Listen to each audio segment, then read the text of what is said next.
First of all, मैंने नमस्ते तो कहा, but I've been meaning to say this for last 2 days. Ram Ram, that is the way to greet in the part of India where I come from, northern India.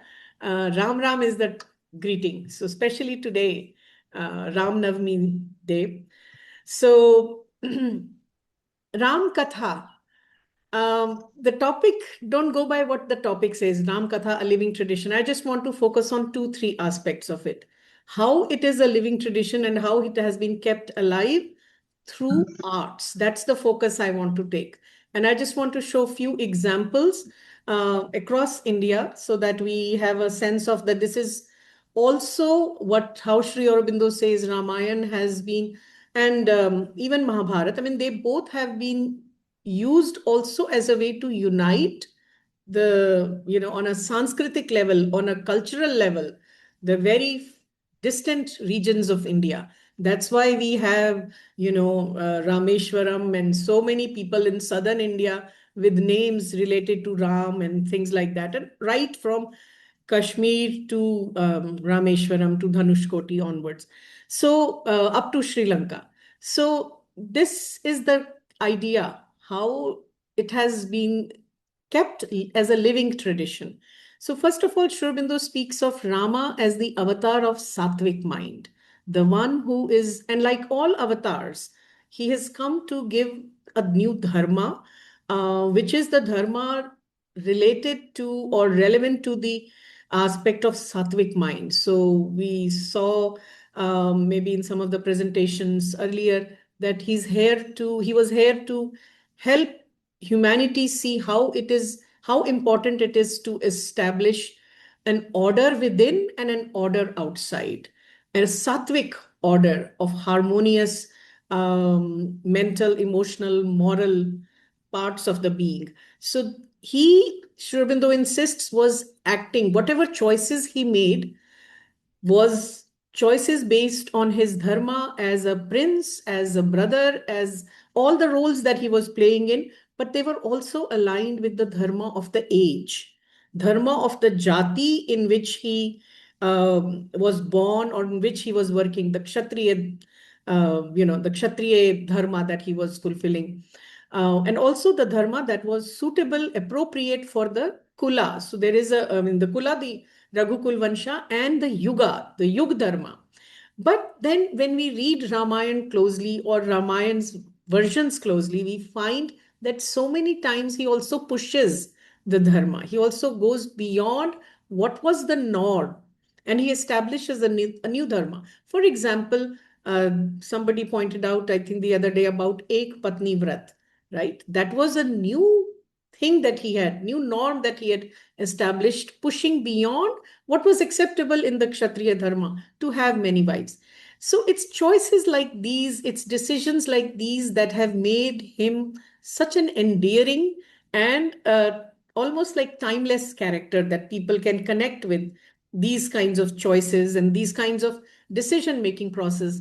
I have been very fascinated by a 2-volume Hindi adaptation or Hindi retelling rather, of Ramayana written from a completely rational mind by a well-known Hindi author. I think he was a Padma Shri also, but he's no longer living. Dr. Narendra Kohli from Delhi University.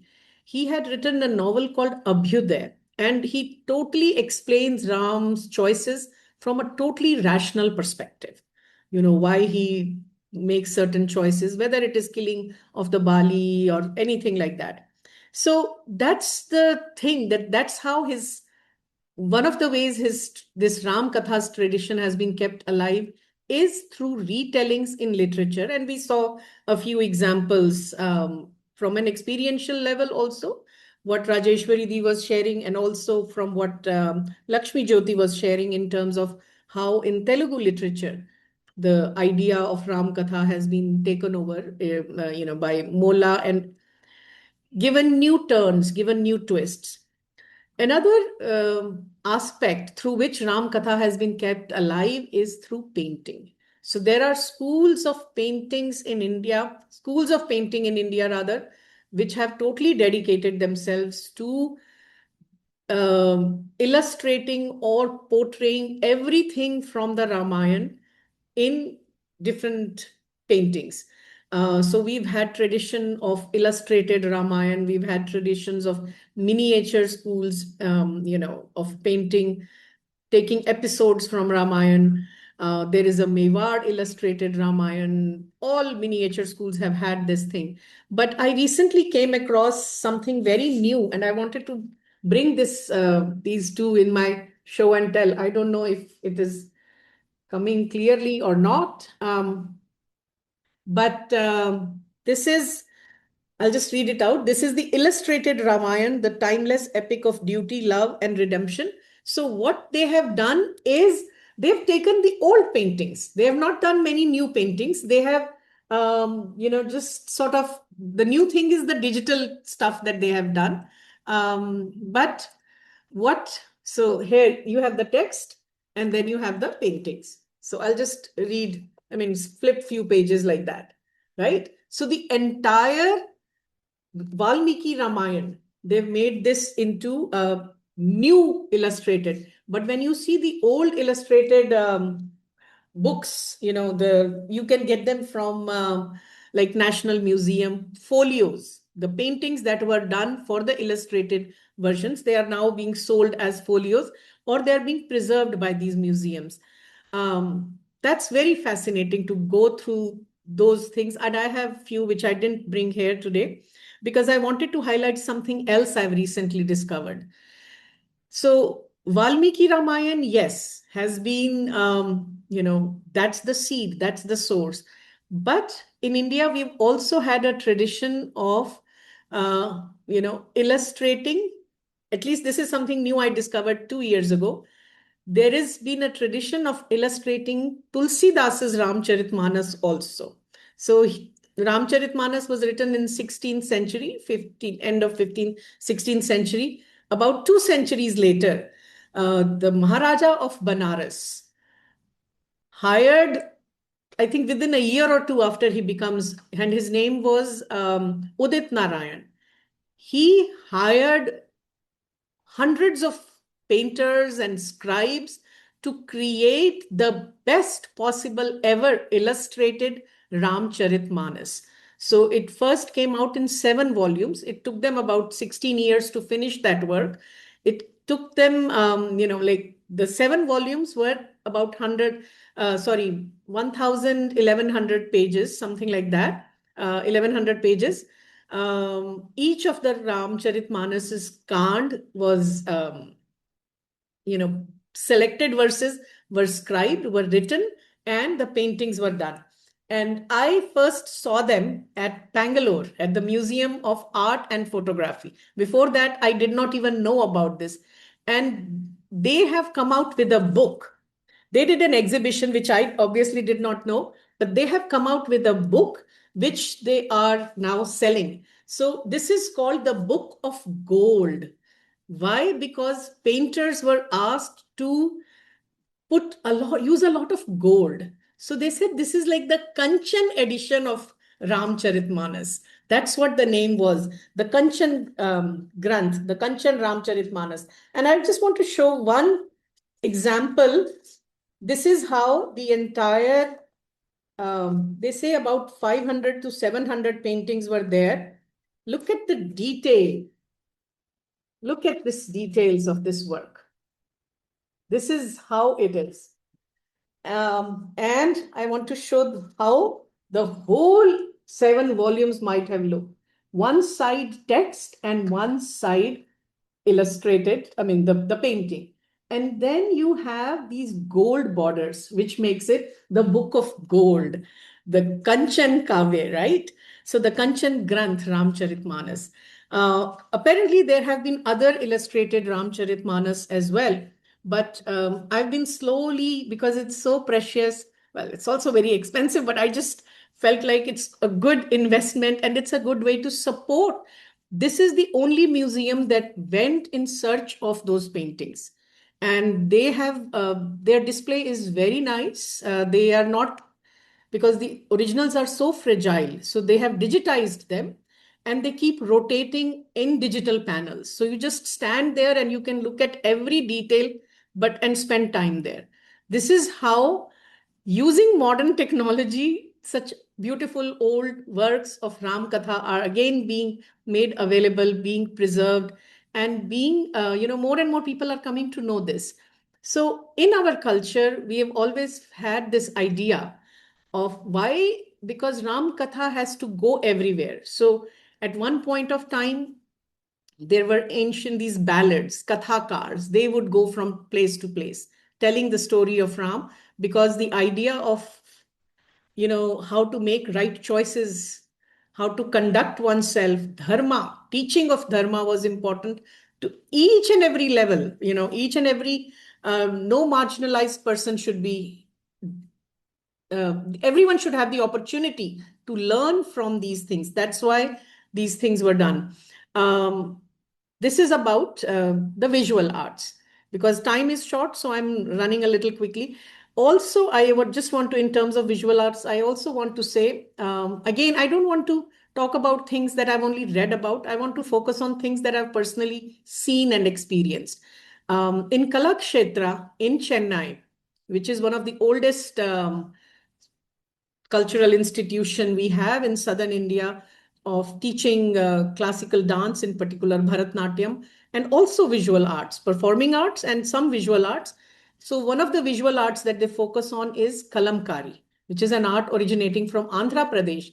But at Kalakshetra, they have almost specialized in dedicating Kalamkari to Ramkatha. So they have so much of, so many of their workshops are around illustrating Ramayana or episodes from Ramayana in through Kalamkari. And one of the very interesting things that they have done, and is that, usually, just like I showed the illustrated, there is some text also. All miniature schools of paintings have had this in India. They would always put in text wherever possible. Kalamkari also at Kalakshetra, they do that. And they've also started using English script because a lot of the youngsters or people that they want, to know more about it. So they will do the Kalamkari the traditional way. Instead of Tamil text or Sanskrit text or Devanagari or anything, they'll write in English. So it makes it even brings it to a modern, more that kind of population who are more comfortable with English. Because this is a point that Lakshmi Jyoti had brought in the other day. So we want to just kind of, in so many ways, especially I always like to say, after Sri Aurobindo's writings, after Sri Aurobindo's Savitri, English has become an Indian language because it has now gotten the potential, thanks to Sri Aurobindo, to express the highest spiritual realization. So we may not be able to do that. Majority of us will not be able to do that. But the language has been given that power, thanks to Sri Aurobindo. So in that sense, when I see these little attempts going on, it makes much more sense to me. Now, the other thing I want to talk about is the performing arts. This has been a very, very useful and efficient way to take Ram Katha across India and to keep it as a living tradition. So I want to just show a few examples, and I'll just share a few pictures and then maybe one or two videos. That's all. So I hope this is visible to everyone.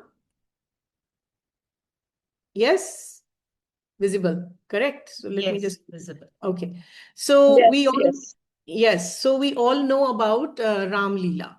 This again, mid 17th century probably became more popular because one of Tulsidas's disciples actually started using dramatized versions of Ramcharitmanas.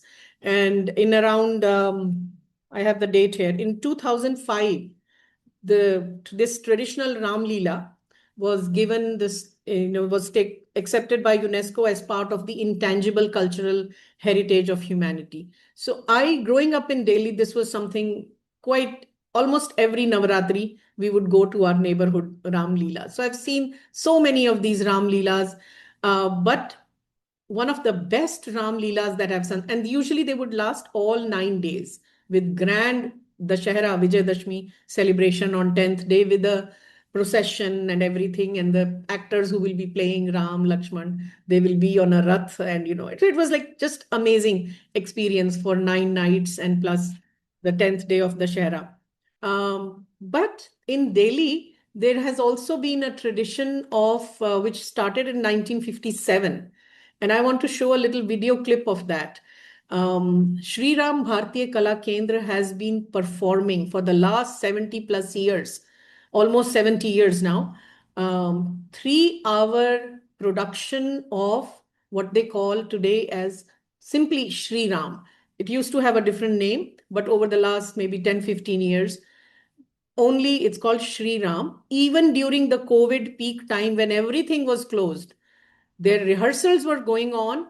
It's masterful production, and they released they recorded the whole 3 hour Ram Leela and put it on YouTube for 15 days for anyone to watch free of cost. It was just amazing. Non-stop, every year they've been doing it. The person who is currently doing it, she herself has been the lead producer, Shobha Deepak Singh. She herself has been doing it for the last 50 years. And she has been on record saying that she reads Ramcharit Manas every single day.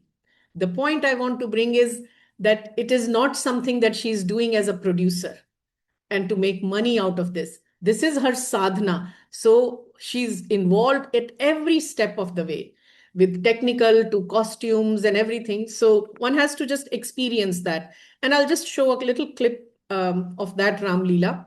But it's not only confined to Ram Leela. Move to Goa. There is a very strong tradition in the Konkan region of every year a series of Dashavatar theatrical performances happening in which Rama's story plays a very prominent role. Then we have a very interesting tradition in Uttarakhand, in the in a twin villages of Dungra and Salur, and this happens around Baisakhi time, the Hindu solar new year. This festival, which lasts for several days, is actually a dedication to their local village deity called Bhumiyar Deva, uh, Devi, Earth of, Earth Mother. But Rama's story and the play, the theatrical tradition itself is called Raman. They use a lot of masks and a lot of, interesting costumes. The entire Ramayana, local versions of Ramayana are uh, are staged in the village area, and people gather, and it's like a very living experience, a very shared experience. So you can see this picture of villagers just sitting there, and performers doing this. This also has been accepted by UNESCO as part of intangible cultural heritage, because except for these two twin villages, it's not performed anywhere. There is a very complex, almost secretive ritual ceremony that the performers go through before they start the performance. And they read the Ramayana first and then they perform. So very sacredly done. In Karnataka, Yakshagan, this again has been, Raman is also like 500, at least 400-500 years old. Yakshagana is about another 400-500-year-old tradition. Another UNESCO intangible heritage. So it's very interesting, very important to know that these traditions have been kept alive. This is something that I want to just take maybe 2-3 more minutes to talk about. This is something I have experienced. I've experienced the Ram Leelas, and this is the oldest theatrical form of in India, coming out of Kerala, Kudiyattam. It almost follows the ancient Sanskrit drama, how it used to be performed. And I had the experience of witnessing, the opportunity to sit through one performance for 2.5 hours, something that traditionally would take 9 to 12 days. That's how it is done. And what was the performance that I saw? And this is a picture from that performance. I had the opportunity to see this in IIT Madras at a Spick McKay program. Kudiyattam is a very sacred theatrical art form. Focus is all on expression through eyes and the upper body. There is very little movement. Um, it is the main play that that day that was being performed was this act. It's the sixth act from the play called Ashcharya Chudamani, which is again written by a 8th century Sanskrit poet based out of Kerala. And it is believed that he might have been a disciple of Adi Shankaracharya. We don't know that for sure. But one of the acts in that play is called Anguli Yankam. That's when Hanuman gives the ring, Rama's ring to Sita. So for 2.5 hours to see Hanuman's expression, it was like a out of the world experience. It was so beautiful. The performer himself and his wife, this gentleman's name is Margi Madhu, and his wife is Indu. They are one of the maybe few remaining exponents of this theatrical form, this dance form, who are there in India at the moment. And this particular kind of theater used to be performed only in the temples, like many other classical dance forms, classical art forms, theatrical forms, in very specially prepared Natya Mandapam called Kuthambalam, right? In Tamil, if I'm pronouncing it correctly, Tamil, Malayalam, both, because at Kalakshetra also they call their auditorium Kuthambalam. So it's the same tradition that continues. And Margi Madhu was the first one to bring Kudiyattam outside the temple premises, just like Bharatnatyam was brought first outside of the temple premises by Rukmani Devi Arundel, right? The founder of Kalakshetra. So in 1993, he did a performance of, if I have my facts right here, of the entire text of Ashcharya Chudamani. He did that over 2.5 years, just to make sure that people know that this can be done outside the temple premises. More and more people would come. Then in 2012, again he takes the sixth act, the Anguli Yankam, and he collaborates with a Jewish university. And it's so interesting that this professor, David Suleiman, from what is Hebrew University of Jerusalem, is another one of the other experts on this particular dance form. So together they did a 29 evening performance of this sixth act. So I watched a very summarized version of that over 2.5 years, but I was blown away. And I'll just show you one picture. How the eyes spoke. This is the closest that I have the picture of, because you're just so absorbed in that whole experience. But this is how Ramkatha has been kept alive, from 2000, more than 2000-year-old art form to the modern Ram Leelas. And I want to bring us to the two videos of the modern stuff. Just something that I experienced. Let me share the first one. Okay, so in 2024, I was in Ujjain. Ujjain now has a very large Mahakal complex outside, just at the entrance of the Mahakal complex. They have built a beautiful museum dedicated to Vishnu, Shiva, and Shakti. So it's called Triveni. My plan was to go inside the museum, but just outside was a great Ram Leela happening. So I didn't even go into the museum. I went when it was almost time to close. I sat there and I watched whatever was showing on Ram Leela that night. It was around this time of the year, Ram Navami. So I'll just show you few seconds from that, followed by what I have found available on social media, a clip from the Sri Ram Bharati Kala Kendra Ram Leela, or rather Sri Ram production. You will see how they have integrated such interesting 3D technologies also to make Ram Leela more palatable. So I'll just play that clip. Yeah. So the first part is the Ujjain, what I saw 2 years ago. Ganga तो सामने ही बह रही है, चलो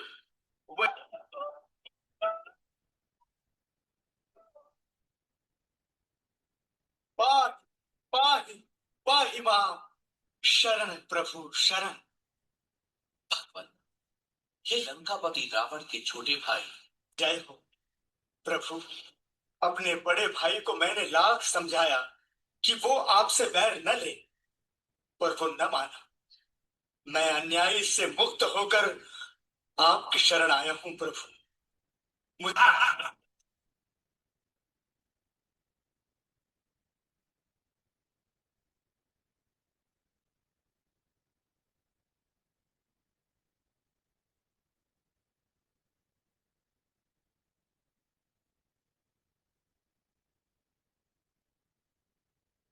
So this is the more formal Sri Ram Bharati Kala Kendra production.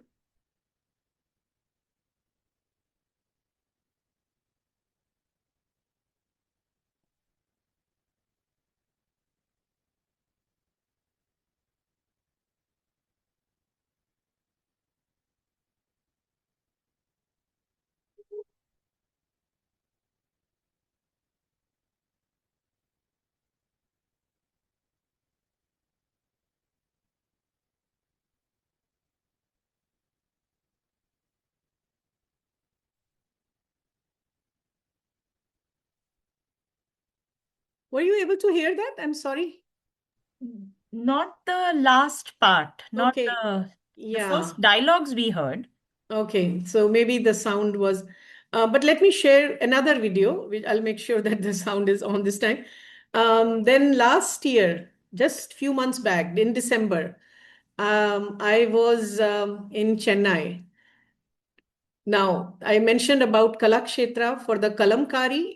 Another way that they have kept alive is through their yearly 6-night performance of 6 dance dramas based on Valmiki Ramayans, which were choreographed by the founder herself, Rukmani Devi Arundale, from 1950s to 1970s. Over that period, she worked with people who selected the right verses from each of the kandas, from Bal Kand to the Lanka Kand, Yudh Kand, and every night, and then a lot of experimentation went into the costumes and all that.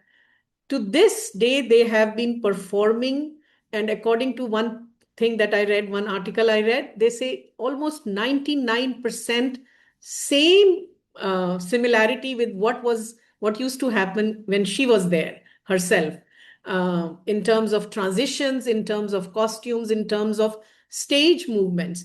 Anybody who knows anything about Bharatnatyam knows the immense contribution Rukmani Devi has made to making that tradition, what we know today, actually. It was a very different kind of a dance tradition. So everything that we know, and now Kalakshetra has its own brand of Bharatnatyam. So they have made their auditorium in the traditional way.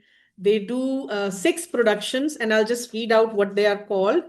Last year, I mean, in December, I could only watch 3 because it's just time, my own time constraint. So they start off with Sita Swayamvaram, Sri Ram Vanagamanam, Paduka Pattabhishekam. That's when Bharat takes his, Ram's Paduka. Shabari Moksham, Chudamani Pradhanam, and Mahapattabhishekam. Mahapattabhishekam is there,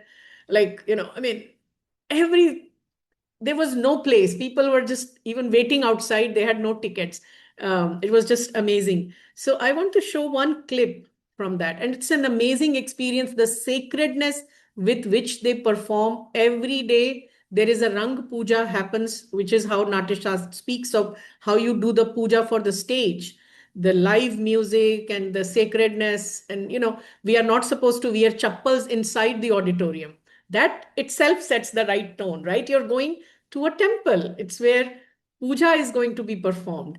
That's how we treated all our arts like that. So I'll just show one video. There's no camera, no picture allowed. So I found something on their website from few years back, 2018, their production.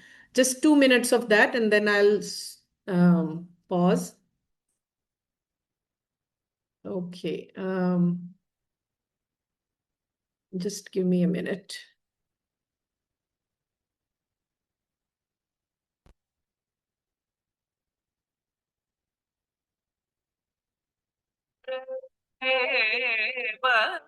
Is it visible? No, just click on it. It's playing audio, but not, sorry, for me. No, only a Video, folder video, screen video is file seen. has not opened. For all of us, it is not visible. Yeah. Yes. It's not visible? Double click No, on it, video Tenuji, file see has if you not can opened. open. Oh, wait a minute. Okay, I remember, I know what mistake I did. Just, Yeah, you have to share after you open. yeah.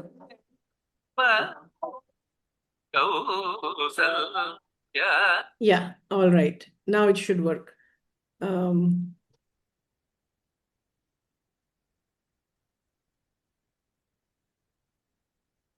Yeah.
So just to sit there and to experience particularly how moved I was when the Pattabhishekam drama was being performed. I mean, everything, so many things were moving.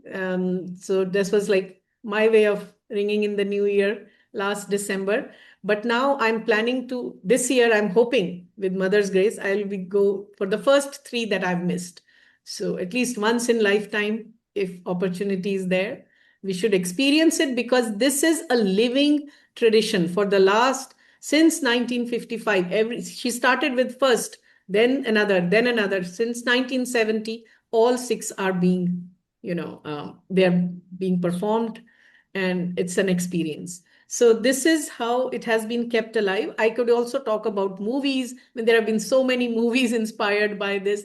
TV Ramayana, we know the phenomena that it created. I actually wrote a very scholarly paper once on how important that TV Ramayana movement was. And then during COVID time, when the government, Doordarshan decided to show it again it became a hit. So something about Ramkatha that captures the Indian mind, the Indian heart. So I'll stop and thank you for listening. And I'm sure I have exceeded my time, Narendraji. I apologize, but it's just so dear to my heart. So I'll stop here.